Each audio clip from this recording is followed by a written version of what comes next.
Mikel, firstly, what are your emotions after that? Well, first of all, you have to congratulate Man United for the victory.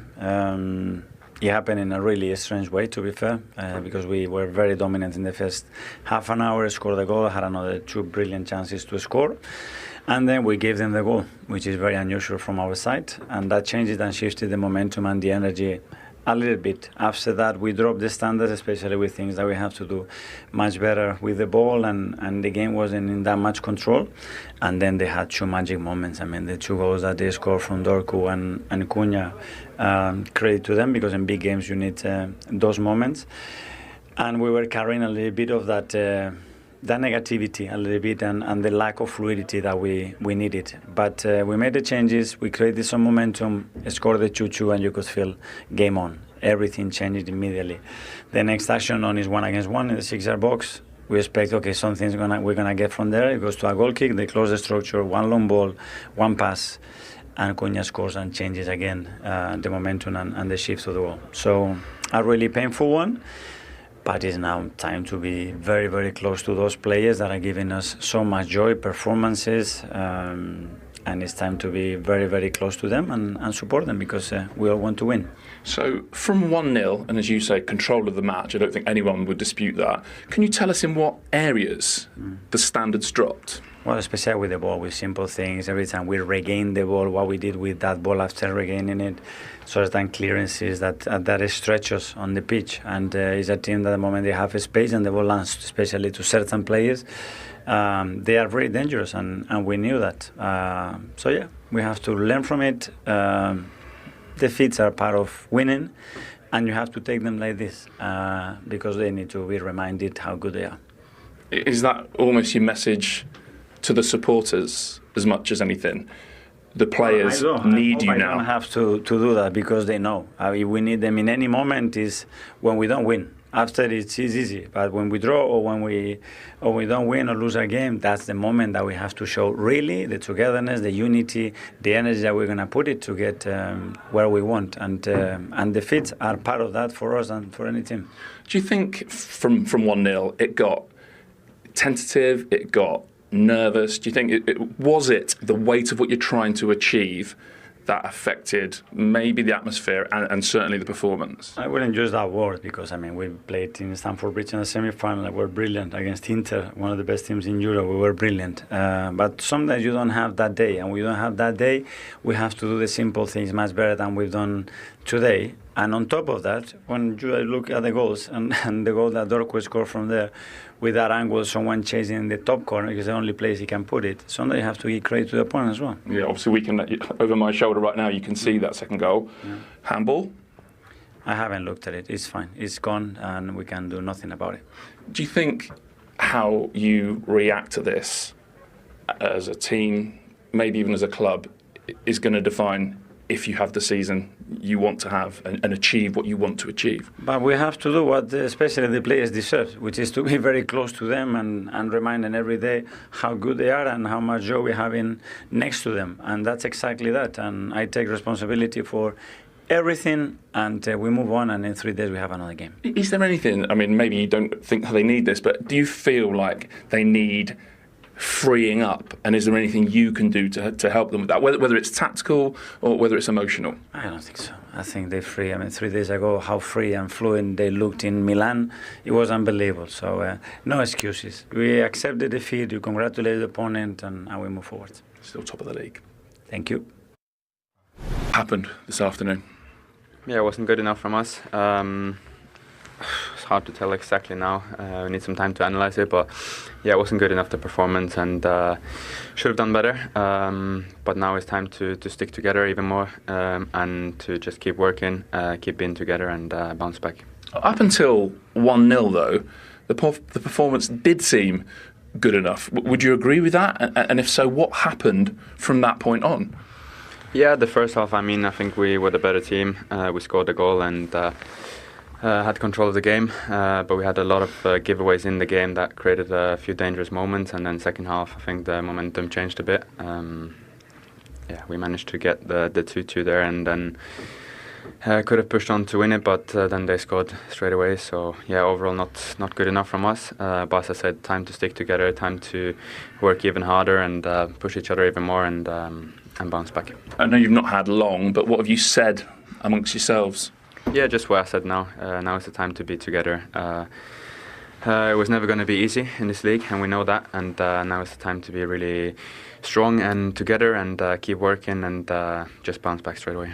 Did today, within the changing room, on the pitch, from the stands as well, did it feel tense? Did it feel nervous? And was that an explanation for the performance not being good enough? No, I didn't think so. I thought we were well prepared for the game. We started the game strong, as we talked about, and then second half the momentum changed a bit, and they have quality players. So I don't think that was a factor, but the performance definitely should have been better from us, and we have to look at that and make sure we take the lessons and, as I said, really stick together now and keep working and bounce back. When you say the performance should have been better, not good enough, in what ways would you say?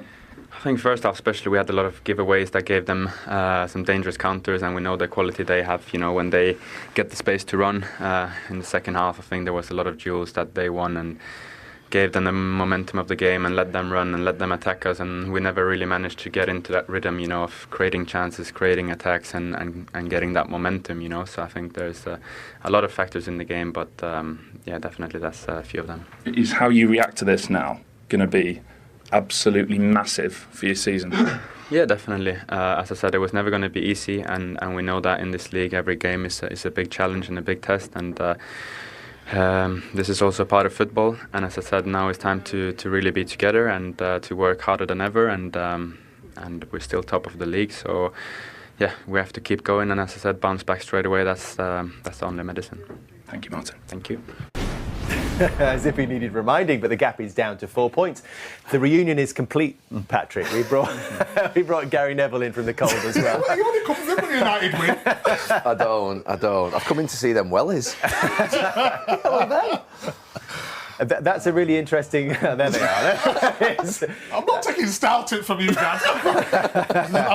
Draw the line there. That's a really interesting question that Mikel Arteta's raised there, because he said it himself, that the team has been congratulated for their fluency in attack just a few days ago, beating one of the best teams in Italy, if not the best.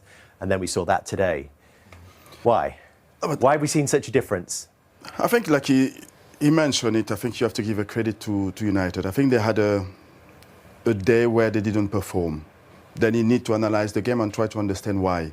But does it not come down to the approach, though, that is set from the start, Patrick? I don't know if it's the approach. I don't know if the fact that they are in the top of the league and it's important for them not to lose the game, and maybe they stop playing the game to win the game. I felt that they are less aggressive going forward. There is a less energy in the team, and I think that is the change that I saw from Arsenal. But they're still top of the table. They still have 4 points clear. So it's important for them to stay calm, to stay composed, and to go back to basics. And go back to basics is like approaching the games, being on the field, and try to win games. Play to win the games.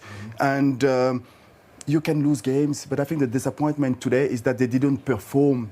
They didn't play at the level that we all know they can do. So that is, I think, the frustration from myself and I think from the manager as well. Patrick said at half-time that Arsenal need to be braver in the second half, but I don't know if you would feel like that they have to be braver overall. Do you think that they're going to have to change the way they go about things if they are to get over the line, Gary? I'm torn a little bit because I think after the Liverpool game earlier on the season, I think I said that they needed to take the handbrake off because I definitely thought that there were more attacking players on the bench that could have been used. But I think we ask for patterns and combinations, don't we, sometimes in teams? We ask... Arsenal it gets levelled at Arsenal that they're predictable. But actually, it's what you actually want in the attacks from a good team. So you can almost, when City are playing really well under Pep Guardiola, or any team playing really well, you see repeat patterns and repeat combinations. So you see a lot of what they're going to... You know what Ødegaard's going to do, you know what Saka's going to do, you know what Trossard's going to do, which is a good thing in some ways. But also, if it doesn't go well, then you say it's predictable. And there's a bit of that with Arsenal. What I would say is the more instinctive players that they have, like Eze, Martinelli, Madueke, he's gone for the more positional players like Ødegaard, Trossard today, rather than those more instinctive players. And then when they've obviously gone 2-1 down, he's had to bring some of them on. But I would have liked to have seen Martinelli, Madueke and Eze come on all at once and just almost in some ways just go for it. When he made the substitutions, I just thought there was still a little bit of Mourinho coming on, a little bit of Ben White coming on, that I thought, could you just gone a little bit more and sort of just gone full-on spontaneity and be a little bit less methodical? People are starting to talk about the attacking numbers when it comes to Arsenal's forwards, all of whom are struggling to contribute what you would probably expect of a team that's chasing honours on 4 different fronts. Don't forget, Bukayo Saka not scored now in his last 13 in all competitions. Gyökeres without a non-penalty goal in his last 11 in the league. Martinelli not scored in his last 13 Premier League appearances. Madueke hasn't scored yet here. They recycle it a lot, don't they? They get into position and then they recycle it quite a lot in terms of... That's the only thing I would say about them. When did they put the ball into the box? Nketiah did it for the goal. That's the only time. It's like they're overthinking everything, isn't it? But what do you think when you see that graphic? Well, that doesn't look good. But there's also a case where you don't panic. Some of your attacking players will go through spells like that. But if you step back and reflect and go... At the start of the season, this is the manager's job over the next few days. And you can't... He's talking about the game during the week in the Champions League. Premiership is a lot different, obviously, the Champions League or whatever. Different competition, different mindset. They're top of the league in the Premiership. So that's the job, no players in the mindset. And these stats about players not scoring goals, but that can change quickly. Players, that's what happens. And obviously, they're very strong on set pieces. The big disappointment again, they've not turned up. They're giving up 3 goals. It's not like him. And 2 of them were absolutely brilliant goals. They gifted them one just before half-time. So I think he spoke well. And when they've had season, they responded well. And they had a disappointment losing Aston Villa. And they responded well to that. That's the test of any team. So they're under pressure. They're at the top. They've been in brilliant positions over the last few years and they've come up short. So that might be in the back of their mindset. So that's where the manager and the staff will have to look at them and say, look, lads, keep calm. But when they are playing, again, particularly the last 3 league games, it has looked a bit predictable. It's all about how teams set up against them, though. As you look at United today, they was in a low block at times, and they find it very difficult. Like Gary says, the recycling the ball and can't find that killer pass. But they've scored 2 goals at home. Like, if you score 2 goals at home and you're top of the league or you're one of the top teams, you still think two goals at home would be good enough to certainly get you a draw, and most times a win. When we were at United, we were trying to go for league titles. The second half of the season, the manager used to always say to us, lads, you get 2 goals a game, you'll win the league. Because you're going to be pretty decent at the back. You're going to dominate possession. They just can't panic, though, can they? They're top of the league. We're talking about they've just given away massively. The 4 points still ahead. Yes, the psychological battle is. United was a dangerous game from today. It was I smelt it before the game today. United were always going to cause Arsenal problems. Everyone talked about the fact that Arsenal needed a number 9 to get over the line this season after 3 seasons finishing runner-up, and it hasn't really played out like that in terms of the numbers that they've been produced across the season so far. The top scorers list has Gyökeres on 5. This is just the league. Trossard on 5, but own goals actually is the joint 3rd top scorer. Again, Patrick, is that something that Arsenal don't need to worry about at this stage? Or would you expect 2 or 3 to burst from that pack and put the numbers on the board to get Arsenal over the line? I don't think you need to be worried. Of course, it's a concern because you want your number 9 to score goals to be like 2 figures. And that's not the case. And it is the concern. But you're still in the top of the league. So if you're in the top of the league, that means you're doing something good. So there's a collective game, and I think it's quite interesting to see so many other players with 4 goals, 5 goals. What they need, I think, it's how you can create for your number 9, how you can put your number 9 in a better position to create those chances and to score goals. By doing that is maybe to put more the ball inside the box. Sometimes I felt that, like Gary mentioned early on, they try to recycle the ball. And if you have this kind of physical presence, you need to put the balls inside the box because you never know. You can maybe score against, like an own goal you scored today. But I think they need to have more people inside the box. You need to put more the balls inside the box, especially when you are in the last 30 yards. The positive for Arsenal is that people have won the title before without having a 20-goal striker, which a lot of people always think you do need. But it's not the case. The team that won it after Arsenal's last title was Chelsea, 0-4-5, and Frank Lampard top scored for them with 13. 3 of those were penalties. Gundogan, when City won the title in 2021 with 13. And so the list goes on, Gary. Yeah, I mean, look, it can happen where you can get contributions from many different areas and you can get 8s and 10s from others from midfield. The one thing I would say about Arsenal being a striker, and it's similar sometimes with City when you watch Haaland, although he does get the goals to go with it, as Patrick's just said, you can't really picture what type of pass or cross Arsenal players play into the box that often. You know, with City back in the day, it used to be that De Bruyne and Silva would get to the byline and they'd get those pullbacks in and you'd see those types of goals that would be scored. With Arsenal, at the moment, unless Saka comes in, you know, with a dribble and then he maybe just dinks one, I can't really see another picture of how you score goals, a lot of goals in this team, because other than set pieces, that's the only time really where you see balls getting put into the box directly. I think Arsenal are a little bit too deep tactically. So when they lose a ball, Saka and Martinelli or Trossard go really deep, and then when they try to go on the transition, Man United, especially today, are allowed to get back into positions. So you go to the wing, Saka's getting doubled up, you go over the other side, Trossard, and everything's moving too slow. You're looking for that intricate pass right over the top, and it's just not, they're all set. You can talk about Arsenal all you want, but United actually defended really well. If you want to get the ball from back to front, they've got to do it a lot quicker. As soon as Arsenal look the ball, there's many occasions today when there was too deep. As soon as they get the ball, then having to fight the way to get the ball forward. You know, everything was just a little bit too slow. It was a nervous performance from them. Look at the first goal they gave away. Centre halves pinging into someone who's usually comfortable on the ball, and there was that nervous tension in the stadium. The closer you get towards the end of the season, that'll just get worse. So at this moment in time, and going back to the Liverpool game as well, they're not dealing with that very well. You talk about getting strikers. Haaland's got 20, but I'd rather be in Arsenal position at the top of the table, be 4 or 5 points clear. Absolutely. But there's also a case of don't panic. If you look at the table and what Arsenal players have done and where they're heading towards and all the other competitions they're in, but when you're home and there's that expectation and your Man United are coming to town, deal with it. And they didn't deal with that expectation and pressure today. We are hopping channels. We can continue with this in that Arsenal dressing room, no doubt. But yes, they are still top of the table. They've got a 4-point cushion on Manchester City and Aston Villa, even after going 3 without a victory. He said, stick together, I think, several times, Patrick, in that interview. Beyond that, what do Arsenal need to do now?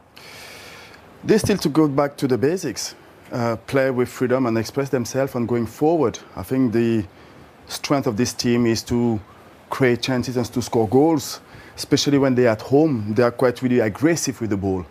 Some of the players need to perform as well as their best. I think there was too many players who didn't perform today. There was a must-win games for them because it was important to send the message to say that we want to win, and our performance show and send the message to the rest of the teams in the league. Who didn't perform, Patrick, do you think? I think Saka was too quiet. I think he's one of the, if not the best offensive players, and big games like that you expect him to take the team and to perform. Trossard is an important player as well, but he didn't perform. Up front, I think Jesus ran a lot, spent a lot of energy, but you want him to be more focused and to be more inside the box. In the midfield, I think the only one was Declan Rice. You can see that he's winning balls, winning the 1v1. He brings a lot of energy, but there were too many players who play below their level, and when he's against United, it became really difficult to get the result. Can I share one about Odegaard? I love him as a player. I love watching him. I love his touch, his technique, all those things. But sometimes he comes and gets the ball on the opposite side of the line. So instead of this side, in the pocket, between the lines, defensive and midfield, he's dropping a little bit too deep, playing a little bit safe. Is that fair? I think it's fair. I think Odegaard is one of the technical leader of the team because of his technical ability and his vision and the quality of the last pass. I would like to see him a little bit more higher, to play more in between the lines and to receive